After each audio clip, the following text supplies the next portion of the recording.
বাংলাদেশের মতো বিদ্রোহ এখানে না হয়ে যায়। শুভেন্দু অধিকারী কত বড় বড় ডায়লগ দিচ্ছি, আমিও পথে নেমে যে আন্দোলনটাকে হাইজ্যাক আমি করে নিই। আরজি করে তথ্য উনি জেনে গিয়েছিলেন, সেটা যদি বাইরে প্রকাশ হয়ে যায়, বড় বড় ভেটকি মাছ বলেন, বোয়াল মাছ, যেটা গোপনের মধ্যে না দিয়ে প্রকাশ্য দেওয়া হামলা হলো। আমি মনে করি এই হামলার পিছনে মূল লক্ষ্য হচ্ছে প্রমাণপত্রকে লোপাট করার চক্রান্ত। আরজি কর মেডিকেল কলেজের ডাক্তার খুনের ঘটনা নিয়ে সারা রাজ্যে উত্তাল। আজকেই পথে নেমেছেন বাংলার মুখ্যমন্ত্রী মমতা বন্দ্যোপাধ্যায়। এর আগে আপনারা দেখেছেন বাম ছাত্র থেকে শুরু করে সমস্ত যত ছাত্র সংগঠন রয়েছে, মেডিকেল কলেজ রয়েছে, সবাই আন্দোলন করছে। আমরা এই মুহূর্তে ফুরফুরা শরীফে রয়েছি, আমাদের সঙ্গে রয়েছেন আহলে সুন্নাত ওয়াল জামাতের কর্ণধার পীরজাদা আব্বাস সিদ্দিকী। তিনি কি বলছেন আরজি কর কাণ্ড নিয়ে? আপনি কি ভাবছেন, কি বলছেন, কোন দিকে যাচ্ছে প্রতিবাদ? দেখুন, এর তো কোনো ভাষা নাই। এ বিষয়টা কিভাবে আমার কথাটাকে, মনের কষ্টের কথা বা আমার রাজ্য বা আমার দেশের যা ভৌগোলিক পরিস্থিতি দিনের পর দিন হচ্ছে, একজন দেশের নাগরিক হিসাবে, রাজ্যের মানুষ হিসাবে আমার ভেতরে যে ব্যথা বেদনা আছে, এটা তো ভাষা দিয়ে আমি বলতে পারছি না। তবে আমি এতটুকু বলবো, এর জন্যে সম্পূর্ণ দোষ হচ্ছে যারা আইন ব্যবস্থাকে পরিচালনা করছে তাদের। নিশ্চয়ই আপনারা জানেন, বিগত দিন এমনও কথা শোনা গেছে যে কোনো মানুষের ওপরে, কোনো নারীর ওপরে, কোনো বেটির ওপরে, বোনের ওপরে যদি অত্যাচার হয়, তার শারীরিক নির্যাতন হয়, তার রেটও বেঁধে দেওয়া হয়েছে। তো এটা সভ্য সমাজের জন্য এটা একটা হাস্যকর, এইভাবে রেট বেঁধে দেওয়া। তা যারা এই কাজ করবে তাদের শাস্তির কথা কিন্তু বেঁধে দেওয়া হয় না। যদি কেউ রেপ করে বা মানসিক টর্চার করে বা ইপটিজিং করে, তার এই শাস্তি এটা কিন্তু করে দেওয়া হয় না। তো এই যে আইন ব্যবস্থা যাদের কন্ট্রোলে রয়েছে, তারা আইন ব্যবস্থাকে ঠিকভাবে পরিচালনা করেনি, আইনকে নিজেদের হাতের মুঠোর মধ্যে দাবিয়ে নিজেদের ব্যক্তিগত পাওয়ারকে কাজে লাগিয়ে যে সমাজ ব্যবস্থাকে চালাবার চেষ্টা করছে, তার ফল আজকে আমার এই বোনটার উপরে হলো। তবে আমি মনে করি আরজি করের যে বিচারধারা, মানে যেদিকে যাচ্ছে কেসটা, নতুন করে যেন মনে হচ্ছে সমাজে একটা কথা বারবার চলছে, রেপ। অবশ্যই ওটাও মহান একটা অনেক বড় পাপ, যার মাপ নাই। বিগত দিন আমি বলেছি, যারা এই ধরনের ঘটনা ঘটবে তাদেরকে প্রকাশ্য রাজপথে, আমি বলি, আজকেও বলছি আপনাদের মাধ্যমে, এর সমস্যা সমাধান বন্ধ করতে গেলে রাজপথে প্রকাশ্য তাকে শাস্তি দেওয়া দরকার, যাতে করে যাদের ভেতরে এরকম নারীদের ওপরে নোংরা নজরে দেখার মন মানসিকতা আছে, এই মানুষের ভেতরে যে একটা শয়তান লুকিয়ে আছে, ওই শয়তান এই শাস্তি দেখে যাতে ভেতরেই মারা যায়, বাইরে বেরোবার প্রকাশ না পায়। এবার যদি বলেন আমার দেশের আইন ব্যবস্থা, আরে সবার নিজের পকেট গরম করার জন্য আইন তৈরি করে নিচ্ছে। এটা আইন তৈরি করে লিখ না, সংসদে বসে, লোকসভা বিধানসভায় বসে আইন তৈরি করে লিখ। নারীদের বাঁচাবার জন্য করতে পারছে না, মায়ের জাত তারা, কেন করা যাবে না? এ তো কোনো অন্যায় কিছু নয়। শাস্তিটা গোপনের মধ্যে না দিয়ে প্রকাশ্য দেওয়া হোক, তাহলে এইভাবে কোনো দিন নারীদের ওপর জুলুম হবে না। আমি যেটা আজকে বলতে চাইছি, এটাকে রেপের দিকে নিয়ে যাওয়ার একটা যেন পরিকল্পনা হচ্ছে। আমার ক্ষুদ্র জ্ঞানে আমার মনে হয় ওই বোনটা যিনার ওপরে অত্যাচার হয়েছে, উনি এমন কিছু আরজি করে তথ্য উনি জেনে গিয়েছিলেন, সেটা যদি বাইরে প্রকাশ হয়ে যায়, বড় বড় ভেটকি মাছ বলেন, বোয়াল মাছ বলেন, বড় বড় সব মাথা হয়তো ধরা পড়ে যায়। কেন স্বাস্থ্য মাফিয়াও চলছে না, সব কিছুতে মাফিয়া আমরা দেখে আসছি, একটার পর একটা, চাকরি থেকে শুরু করে দুর্নীতি থেকে বড় বড় সব মাথা জড়িয়ে যাচ্ছে, সব খবর পাওয়া যাচ্ছে। তা স্বাস্থ্য তো একটা বিরাট বড় এখানে স্কিম, অর্থনীতির ব্যাপার আছে বা আরও অনেক কিছু সিস্টেম আছে।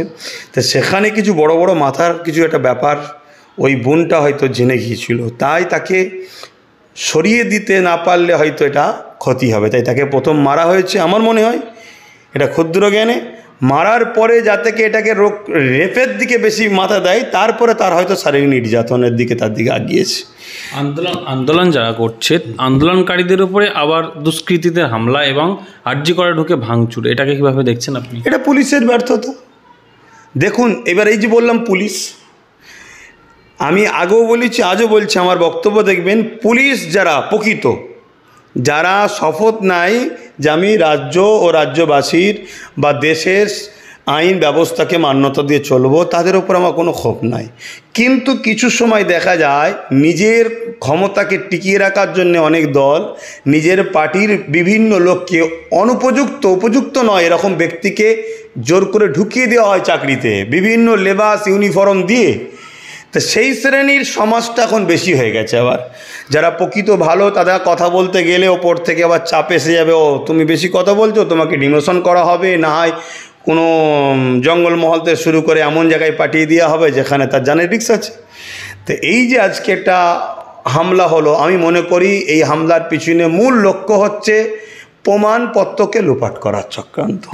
বাংলাদেশের মতো বিদ্রোহ এখানে না হয়ে যায়। আজকে যে ঘটনা ঘটেছে, যারা বিরোধী দলের বা আরও অনেক রয়েছে, বাংলাদেশের ব্যাপারে কত বড় বড় ডায়লগ দিচ্ছিল না? এই যে শুভেন্দু অধিকারী কত বড় বড় ডায়লগ দিচ্ছিল, আজকে তাদের মধ্যে সেরকম কথা কই সেরকম ভূমিকা সেরকম কিছু দেখা যাচ্ছে না।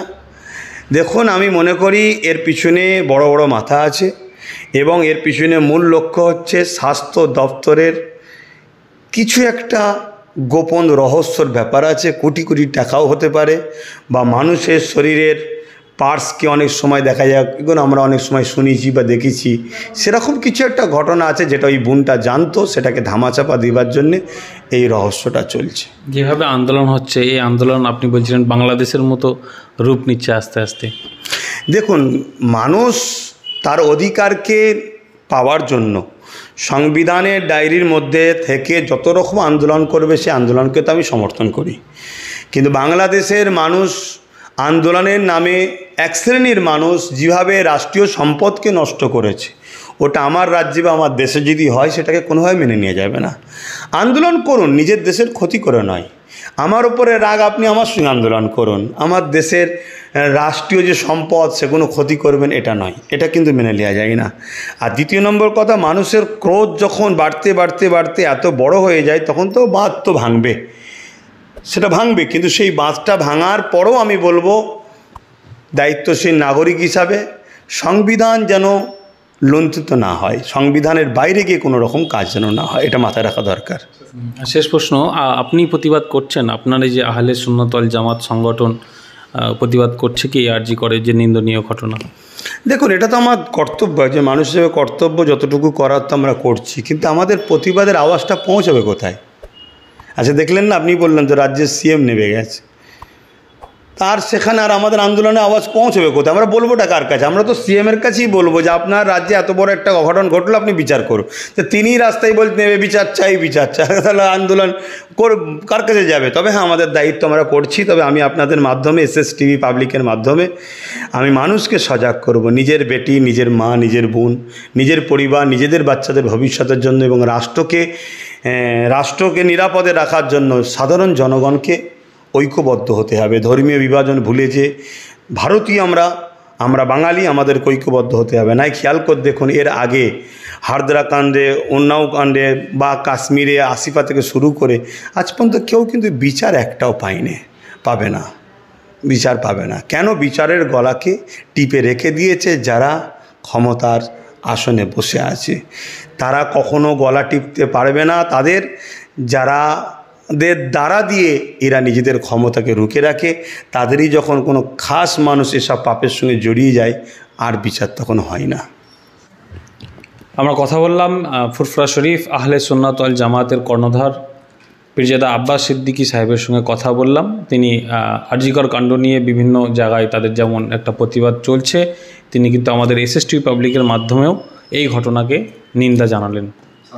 সঙ্গে থাকুন, পাশে থাকুন SSTV পাবলিক। আমি এতক্ষণ ছিলাম আরিফুল ইসলাম বাদশাহ। SSTV পাবলিকের সমস্ত ভিডিও দেখুন, সাবস্ক্রাইব করুন। ইউটিউবে যারা ভিডিও দেখবেন তারা সাবস্ক্রাইব করবেন, ফেসবুকে যারা দেখবেন অবশ্যই পেজটি ফলো করবেন এবং আমাদের ভিডিও শেয়ার করে মানুষকে দেখার সুযোগ করে দিন।